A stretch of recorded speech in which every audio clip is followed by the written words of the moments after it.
እርግብ ዛሬ እውነተኛ ማንነቷ ተጋልጧል። እንግዲህ ሁላችንም እንደጠረጠርነው ወይዘሮ ባዩሽ እዚህ ነገር ውስጥ እጇ ነበረ። እሷ ነበረች የዚህ ሁሉ ችግር ጠንሳሽ። ከወይዘሮ ሜላት ጀርባ ሆና ደካማ ጎኗን ተጠቅማ ልጅሽን ተገኝታለች በማለት እርግብን እዚህ ነገር ውስጥ እንድትገባ ያደረገቻት ወይዘሮ ባዩሽ ነበረች። አንዳንድ ጊዜ መጥፎ ጓደኛ ገደል ይሰዳል የሚባለው እውነት ነው።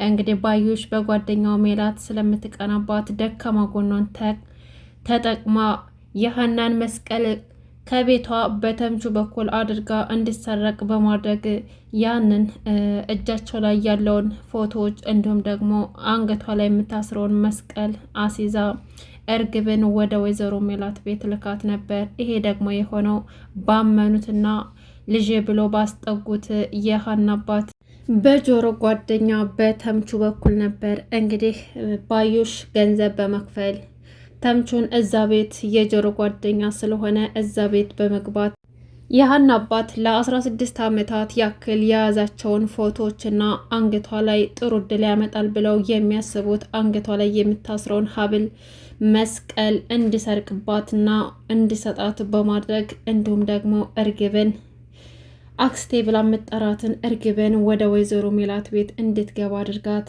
አሁን ላይ ግን እርግብ ሰው ሳትሆን ወደ አውሬነት የሚመስል ባህሪ ያላት ልጅና ሀናን ከዛ ከቤት ለማስወጣት የምትሞክር ሌባ ናት። እናንተ በሌላችሁበት የልብስ ሳጥን ትፈትሻለች፣ ልትሰርቅ ሙከራ ስታደርግ ብዙ ጊዜ እያየዋት ነው እያለች ሀናን ከዛ ከቤት ለማስወጣት ሙከራ እያደረገች ነው። ነገር ግን በምንም ተአምር ሊያምኗት አልቻሉም ነበር። ወይዘሮ ሜላትን በተለይ ደግሞ ሰላም በጣም ነበር ሀናን የሚያምኗት። እሷ ግን የቻለችውን ያክል እየጣረች ትገኛለች። አሁን ደግሞ በዛም በዚህም ብላ ገንዘብ ተቀብላታለች። ሰላም ሰላም፣ ውድና የተከበራችሁ ቤተሰቦች እንዴት ናችሁ? ደህና ናችሁ ወይ? ከኔ ጋር ሁሉም ሰላም ነው። ለቤት አዲስ ከሆናችሁ ሰብስክራይብ ማድረጋችሁ እንዳትረሱ። እንግዲህ ዛሬ ኖላዊ ክፍል 39 ይዤ መጥቻለሁኝ።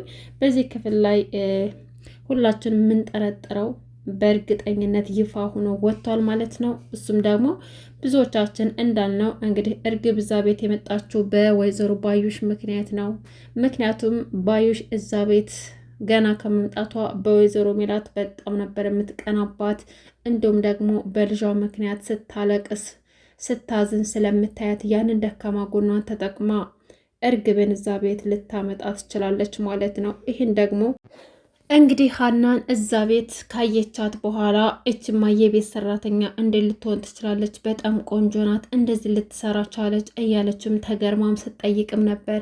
እንዲሁም ደግሞ ሀና የቤት ሰራተኛ ብቻ ሳትሆን ቤተሰብ እህት እንደሆነች ለሚናሴ እንዲሁም ደግሞ ለወይዘሮ ሜላትም ልክ እንደ ልጇ እንደሆነች ያላቸውን ቅርበት ስታውቅ ስለ ሀና ስታጣራ እንግዲህ ሀና የወይዘሮ ሜላት ልጅ እንደሆነች ጠንቅቃ ታውቅ ነበረ እና ደካማ ጎኗን ተጠቅማ የወይዘሮ ሜላትን ድክመት ተጠቅማ ሀና ቤት እንግዲህ ተምቹ እዛ ቤት እንዲገባ በማድረግ ተምቹ ማለት እንግዲህ የጆሮ ጓደኛ እሰርቃለሁ እያለ ሁሌም እየሰረቀ ከጆሮ ጋር የሚጣላውና አሁን ደግሞ ከሀና አባት ጋር ወዳጅ ሆነ። ሁሌም እዛ እየሄዱ ፊደል የሚቆጥሩ ልጅ ማለት ነው። እሱ እዛ ቤት ከገባ በኋላ እምነታቸውን ካገኘ በኋላ እያንዳንዱን መረጃዎች ማለትም የሀናን የልጅነት ፎቶዋንና አንገቷ ላይ የምታስረውን የእብነበረድ መስቀል አንስቶ ለወይዘሮ ባዩሽ ሰጥቷታል ማለት ነው።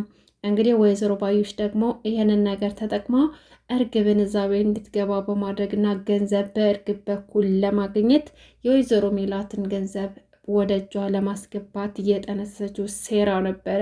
ወይዘሮ ሜላት እንግዲህ በልጇ ምን ያክል ደካማ እንደሆነች ሁሉም ሰው ያውቃል። ያንን አጋጣሚ ነበር የተጠቀመችው።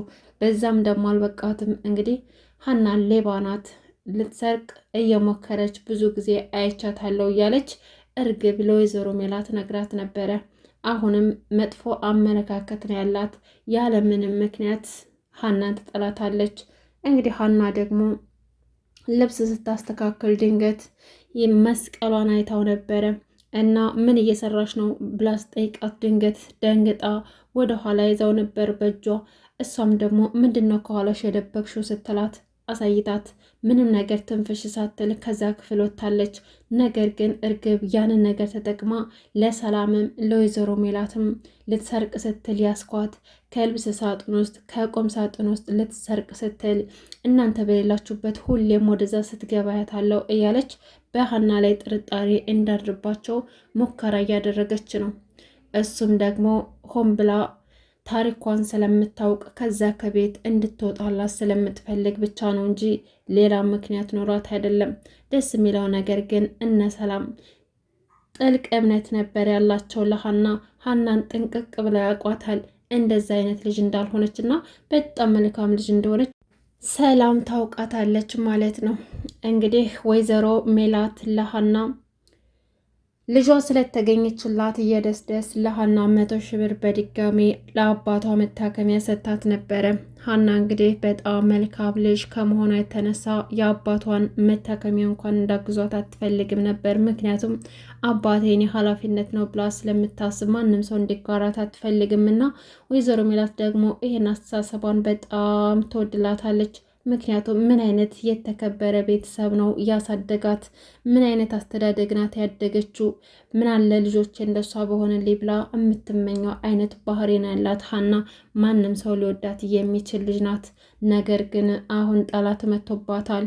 እሷም ደግሞ ባዩሽ የላከቻት እርግብ ናት። እንግዲህ ልጅ ሳትሆን የወይዘሮ ሜላትን ገንዘብ ልትወርስ የመጣችና ወይዘሮ ሜላትን ህይወቷ ልታበላሻት የመጣች።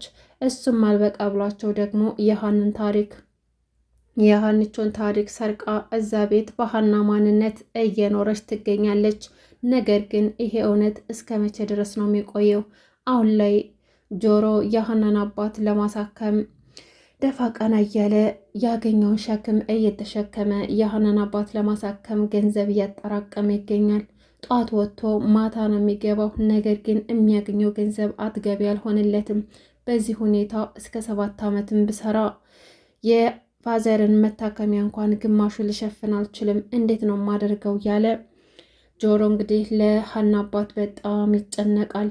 ነገር ግን የሀና አባት ደግሞ ጆሮ ከእንጀራ አባቱ ጋር እንዲታረቅ ፈልገው ነበረ። ነገር ግን ጆሮ ስለ እንጀራ አባቱ ሲያነሱበት አይፈልግም።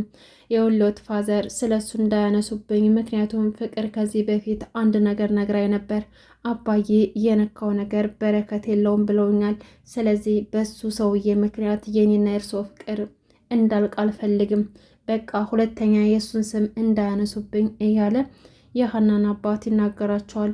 የሀና አባት ደግሞ የይቅርታ ሰው ስለሆኑ ለእንጀራ አባቱ ይቅርታ እንዳደርጉለትና ያው አባቱ ስለሆነ ማንነቱን እንዲቀበል ሞክረው ነበር። ነገር ግን ፍቃደኛ አልነበርም። የእንጀራ አባቱን ስም ሲሰማ ወጥቶ ነው የሚሄደው። ሰላም እንግዲህ ጆሮን ስልክ ደውላ ላገኝ ይፈልጋለሁ ብላ ቀጠሮ ይዛ አግኝታው ነበረ። ሰላም ጆሮን ልታገኘው የፈለገችው ወንድሟ ጋር ሆና ከእናታቸው የሚያገኙትን ገንዘብ ተቆራጭ እያደረጉ ሀናን ለአባቷ መታከሚያ መርዳት እንደምትፈልግ ለጆሮ አግኝታ ነገረችው። ጆሮም ደግሞ በሀና እድል በጣም ተገረመ። ሁሉም ሰው ያዝንላታል። ምን አይነት መልካም ሰው ብትሆን ነው እያለ ተገረመ እና በጆሮ በኩል ገንዘቡን እንዲሰጡትና እሱ ደግሞ ያንን ገንዘብ በሆነ ምክንያት አድርጎ ለሀና እንዲሰጣት ለማድረግ ነበር። ምክንያቱም ሀና አባቷን ማንም ሰው እንዲጋራባት አትፈልግም። አባቷን ማሳከም የምትፈልገው በራሷ ላብ ነው። ነገር ግን በራሷ ላብ መቼም ቢሆን ልታሳክማቸው አትችልም። ምክንያቱም ከ300 እስከ 400 ሺህ ብር ነበር የተጠየቀችው እና ሚናሴና ሰላም ሊረዷት ይፈልጋሉ። በዚህ ደግሞ ምክንያት በጆሮ በኩል ካልሆነ በራሳቸው ገንዘብ እንደማትቀበላቸው ስለሚያውቁ ነው እንደዛ ያደረጉት። እርግብ እንግዲህ እናቷን እማዬ አንድ ውጭ ደርሼ መምጣት ፈልጋለሁ ብላ ከቤት ከወጣች በኋላ ማንና ያገኘችው ወይዘሮ ባዩሽን። ከባዩሽ ጋር እንግዲህ አክስቴ ብላ አቅፋታለች። ሁላችንም የጠረጠርነው ጥርጣሬ ነበር። ምክንያቱም እርግብ እዛ ቤት እንዲህ በፍጥነት የገባችበት ምክንያት የወይዘሮ ባዩሽ እጅ አለበት ብለን ሁላችንም ጠርጥረን ነበር። ነገር ግን ዛሬ እውነታው ወጥቷል። እርግብ እንግዲህ የወይዘሮ ሜላት ልጅ ሳትሆን ባዩሽ የላከቻት ተንኮለኛና አጭበርባሪ ነበረች። እንግዲህ ሁለታቸውም እዛ ቤት ውስጥ እንደማትወዳት አክት ስታደርግ ነበረ። ይህን ደግሞ ስታደርግ የነበረው ሰዎች እንዳይጠረጥሯትና እንዳይነቁባት እንደነበረ ነገረቻት። ወይዘሮ ባዩሽም ወደ ቤቷ ወሰደቻትና ሁሉንም ነገር በፍጥነት ማድረግ እንዳለባቸውና ሴትዮቱ ቆቅናት እንዳትነቃብሽ ተጠንቅቂያት እያለች ስትመክራት ነበረ። እርግብም ደግሞ ወይዘሮ ሜላት መልካም ሰው እንደሆነችና እንደዚህ አይነት ነገር ልጠረጥር እንደማትችል ነገረቻት። ባዩሽም ደግሞ እሷን ከኔ በላይ አታውቂያትም፣ በጣም ነቄና ጨካኝ ሴት ናት። ስለዚህ ምንም እንኳን የሚያጠራጥር ነገር ካየች ነገሩ ልደርስበት ትችላለች። ስለዚህ ጠንቀቅ በይና ያሰብነውን ማሳካት ይኖርብናል ብላ ነገረቻትና ወደ ቤቷ ሸኘቻት እና ገንዘብም ደግሞ እንድትቀበላት ነገረቻት። እርግብም ደግሞ ይሄ እኮ ቀላል ነው፣ እንኳን ለእኔ ቀርቶ እኔን ስለተገኘሁላት ደስ ስላላት ብቻ ለሀና እኮ ለሰራተኛቱ 100,000 ብር ሰጥታታለች ብላ ነገረቻት። እንደዛማ ከሆነ ሜላት ተቀይራለች ማለት ነው፣ የድሮዋ ሜላት አይደለችም። ስለዚህ አንቺ ብትጠይቂያት ብዙ ገንዘብ ትሰጥሻለች፣ ስለዚህ በፍጥነት ልትጠይቂያት ይገባል አለቻት። እሷም ደግሞ ልክ ባዩሽ እንዳለቻት እቤት ሂዳ ወይዘሮ ሜላትን ገንዘብ ፈልጋለሁኝ ብላ ስጠይቃት ምንም ሳታንገራግር እሺ ምን ያክል ነው የምትፈልጊው ስትላት 50,000 ብር ነው አለች። ወይዘሮ ሜላትም ምንም ሳታንገራግር እሺ አሁን ትራንስፈር አረግልሻለሁ፣ ግን ለምንድን ነበር የፈለግሽው ገንዘቡን? ምክንያቱም አንቺም እንደ ሰላም እንድጠፊብኝ አልፈልግም፣ ሰላም ሁሉን ነገር የምትጠይቀኝን ገንዘብ ስለምሰጣት አጥቻት ነበረ፣ ስለዚህ አንቺን በድጋሜ በገንዘብ ምክንያት ላጣሽ አልፈልግም ብላ ነገረቻት። እርግብም እንግዲህ የሆነ ሲስተም ፈጠረችና ገንዘቡን ግን ለምንድን ነው የምትፈልጊው ብላ ስትጠይቃት ታቄሌ ያሳደገ ልጅ እንደነበረ እሱ በጣም ስለታመመ ማሳከሚያ ፈልጌ ነው አለቻት። ወይዘሮ ሜላትም ምን ልጄ ያ ሊደፍርሽ የነበረው ነው? እንዴት ሊደፍርሽ የነበረ ሰው ልትረጁ ትፈልጊያለች ስትላት አይ እሱን ሳይሆን ማየው ያሳደገችኝ እናቱ በጣም መልካም ሰው ነበረች። እኔ ምንም መጥፎ ነገር ተናግረኝ አታውቅም። ስለዚህ ለሷ ብዬ ነው እንጂ ለሷ አይደለም ብላ አስረዳቻት። ወይዘሮ ሜላትን በጣም ደስ አላት። ልጇ መልካም አስተሳሰብና መልካም ልጅ እንደሆነች ተረዳች እና ገንዘቡንም እንደምትሰጣት ቃል ገባችላት። በጣም ያሳዝናል። ይሄ ሁሉ ውሸት የሀናን ታሪክ በመስረቅ ወይዘሮ ሜላትን ሕይወቷን ልታበላሽባት ገብታለች። እንዲሁም ደግሞ ሀናንም በጣም እየረበሸቻት ትገኛለች። እቤት ውስጥ ከስራ እንድትፈናቀል አድርጋታለች። ሀና አሁን ላይ መስቀሏን በመፈለግ ተጠምዳለች። እንዲሁም ደግሞ መስቀሌ የት ወድቆብኝ ነው እያለች ስታፈላልግ ያልገባት ነገር ፎቶዎቿም እንደተሰረቁ አላወቀችም ነበር። አባቷ ሲፈልጉ መስቀሏም ፎቶዎቿም እንደጠፉ ነገሯት። ሀና በጣም አለቀሰች። ምክንያቱም እንዴት ይሄ ሊሆን ይችላል ብለው ለሁላቸውም ጥያቄ ሆኖባቸው ነበር። የዚህ ሁሉ ነገር ተጠያቂ ግን ተምቹ ነበር፣ እቤታቸው ገብቶ ይሄን ሁሉ ነገር ያደረገው። ውድና የተከበራችሁ ቤተሰቦች ለዛሬ ያስኩላችሁ ይሄን ይመስል ነበር። ለዚህ ቻናል አዲስ ከሆናችሁ ሰብስክራይብ በማድረግ ቤተሰቡ ነው። እንዲሁም ነባር ቤተሰቦቼ ስለምትከታተሉኝ አመሰግናለሁ። መልካም ጊዜ ተመኘውላችሁ።